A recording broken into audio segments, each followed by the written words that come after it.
Assalamualaikum warahmatullahi wabarakatuh. Bismillahirrahmanirrahim. Alhamdulillahirabbil alamin. Wa bihi nasta'inu ala umuri dunya wa dini. Wassalatu wassalamu ala asrofil anbiya'i wal mursalin wa ala alihi washabihi ajmain. Amma ba'du. Rabbi shrah li sadri wa yassir li amri wahlul 'uqdatam min lisani yafqahu qawli. Amma ba'du. Segala puja serta puji bagi Allah Subhanahu wa taala, Tuhan yang menciptakan alam semesta, setiap makhluk hidup di muka bumi ini dalam keseimbangan berkat limpahan kasih sayang dari Allah Subhanahu wa taala. Allah menjadikan semua ciptaannya berhubungan dan saling membutuhkan. Kebutuhan manusia yang paling penting yaitu adalah terus-menerus memperbaiki diri dan membekali diri dengan bermacam-macam pengetahuan yang ada. Salah satunya yaitu dengan terus belajar dan belajar. Salawat beserta salam tidak lupa kita panjatkan kepada utusan Allah Subhanahu wa taala yaitu Nabi Muhammad sallallahu alaihi wasallam. Beliau adalah kekasih Allah yang terus menerus menyerukan kebaikan di muka bumi ini. Semoga kita yang termasuk pada golongan orang-orang yang mendapatkan syafaatnya nanti di yaumil akhir. Amin ya rabbal alamin. Baiklah, perkenalkan nama saya Si Indriani, Prodi MPI dari lokal 2C semester 2. Saya akan membuat tugas dengan mata kuliah ulumul hadis, yaitu tentang materi hadis maudhu. Baiklah, pada kesempatan ini saya akan membatasi materi yang akan saya sampaikan, yaitu pertama tentang pengertian hadis maudhu, yang kedua sejarah munculnya hadis maudhu, yang ketiga adalah faktor-faktor muncul hadis maudhu, yang keempat ciri-ciri hadis maudhu, yang kelima penanggulangan hadis maudhu, dan keenam ada akibat dari munculnya hadis maudhu ini. Yaitu kita masuk yang pertama yaitu tentang pengertian hadis maudhu. Yang pertama adalah menurut bahasa, hadis maudhu adalah maknanya itu adalah menggugurkan, meninggalkan, memasukkan dan mengada-adakan. Sedangkan menurut istilah ulama hadis maudhu ini adalah tentang sesuatu yang dinisbahkan kepada Rasulullah SAW, yaitu dengan cara mengada-ada dan dusta, yaitu yang tidak pernah beliau sabdakan atau beliau kerjakan atau beliau takdirkan. Sedangkan para ahli hadis menafsirkan bahwa hadis maudhu ini adalah hadis yang diciptakan dan dibuat-buat oleh orang-orang pendusta, dan kemudian dikatakan bahwa kalau itu ada hadis Rasulullah SAW. Dan dari pengertian di atas dapat disimpulkan bahwa hadis maudhu itu adalah segala sesuatu atau riwayat yang disandarkan kepada Nabi Muhammad SAW, baik perbuatan, perkataan maupun takrir secara dibuat-buat dan disengaja, dan sifatnya mengada-ada atau berbohong. Tegaknya hadis maudhu ini adalah hadis yang diada-ada atau yang dibuat-buat gitu dalam buku Ajaz al-Katib dalam usulul hadis, yaitu halaman 415.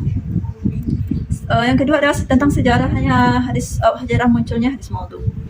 Sejarah munculnya hadis maudhu ini yaitu adalah masuknya penganut agama lain ke dalam Islam, yang merupakan bukti waktu itu keberhasilan dakwah Islam di seluruh dunia. Islam secara tidak langsung menjadi faktor yang menyebabkan munculnya hadis palsu. Tidak bisa diingkari bahwa masuknya mereka ke dalam Islam ini di samping karena benar-benar murni tertarik pada ajaran yang dibawa oleh Rasulullah SAW, dan tetapi ada juga yang segolongan mereka itu yang menganut agama Islam itu hanya karena terpaksa tunduk kepada kekuasaan Islam pada waktu itu, karena masa Islam waktu itu sedang jaya-jayanya. Golongan ini disebut juga dengan kaum munafik dan zindik. Terjadinya pertikaian politik yang terjadi pada akhir pemerintahan Khilafah Utsman bin Affan dan Khalifah Ali bin Abi Thalib merupakan awal adanya benih-benih fitnah yang memicu munculnya pemalsuan hadis. Tetapi pada masa ini belum begitu luas karena masih banyak sahabat ulama yang hidup dan mengetahui penuh yakin akan kepalsuan suatu hadis.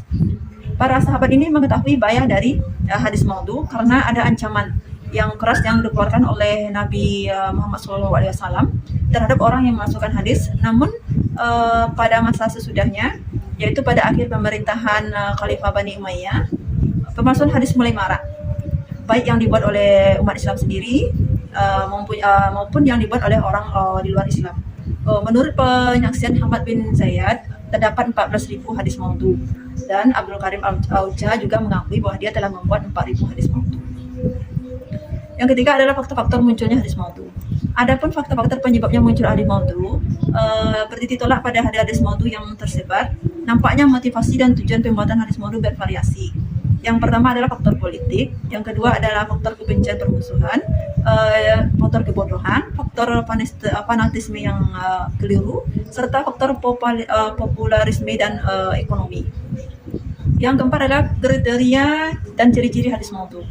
Ciri-ciri hadis maudhu diantaranya adalah bahwarinya pendusta, menjanjikan pahala yang besar terhadap perbuatan kecil, dan memberikan ancaman besar terhadap kesalahan yang kecil gitu.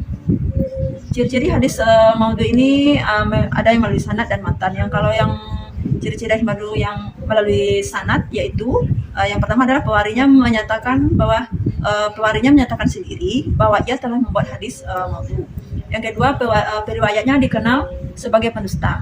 Hal ini dilihat dari tidak adanya periwayat sikoh yang meriwayatkan hadis perawi pendusta tersebut dan tidak sesuai riwayat tersebut dengan riwayat yang sahih. Yang ketiga, terdapat indikasi perbedaan pengakuan orang yang memasukkan hadis. Misalnya, ia mengaku bahwa mendengar hadis dari seseorang guru yang belum pernah bertemu, dan ternyata guru tersebut wafat bahkan ketika ia belum lahir. Itu yang disebut dengan ciri-ciri yang melalui sanad. Sedangkan ada juga yang ciri-ciri hadis maudhu ini yang melalui matan, yaitu yang pertama adalah bertentangan dengan nas Al-Quran. Yang contohnya hadis yang menyebutkan bahwa umur dunia hanya 7.000 tahun. Apabila hal ini benar, maka seluruh umat manusia akan bisa mengetahui kapan waktunya kiamat. Hal ini bertentangan dengan ayat Al-Quran yang menyebutkan bahwa hanya Allah yang tahu kapan terjadinya kiamat. Seperti memiliki redaksi yang rancu atau makna yang rusak. Ahli hadisnya tidak terdapat pada hafalan para rawi dan kitab-kitab hadis, atau tidak diketahui sumbernya. Yang ketiga adalah menyalahi ketentuan yang telah ditetapkan, yaitu ketentuan akal tidak dapat diwakilkan, ditolak ditolak oleh perasaan, kejadian empiris, dan fakta sejarah.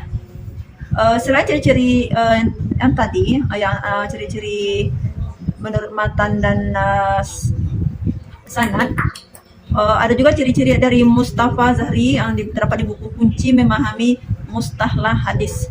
Juga menyebutkan beberapa ciri lain yang seperti contohnya itu tidak sejalan dengan pendapat akal sehat, misalnya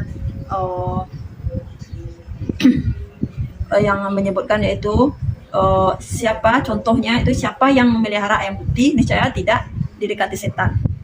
Yang kedua itu karena berlawanan dengan Al-Quran. Yang ketiga, bertentangan dengan sunnah atau hadis mutawatir. Misalnya jika diriwayatkan kepada kamu tentang suatu hadis yang sesuai dengan kebenaran, maka ambillah dia, baik aku dan mengatakan ataupun tidak. Hadis ini bertentangan dengan hadis yang berbunyi, siapa yang berdusta terhadapku dengan sengaja, maka hendaklah dia menempati tempatnya di neraka.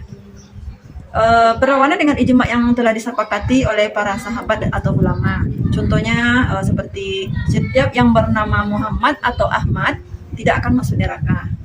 Hadis tersebut tidak sejalan dengan fakta dan keselamatan akhirat, tidak dipengaruhi oleh nama, melainkan oleh amal dan Allah Subhanahu wa taala.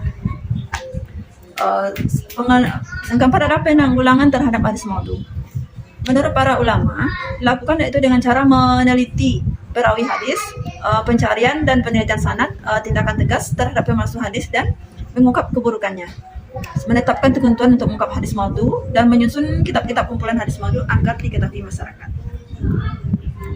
Yang kelima adalah akibat dari munculnya hadis maudhu tersebut menimbulkan dan mempertajam perpecahan di kalangan umat Islam, serta mencemarkan nama Nabi Muhammad SAW dan mengaburkan pemahaman terhadap Islam, melemahkan jiwa dan semangat keislaman.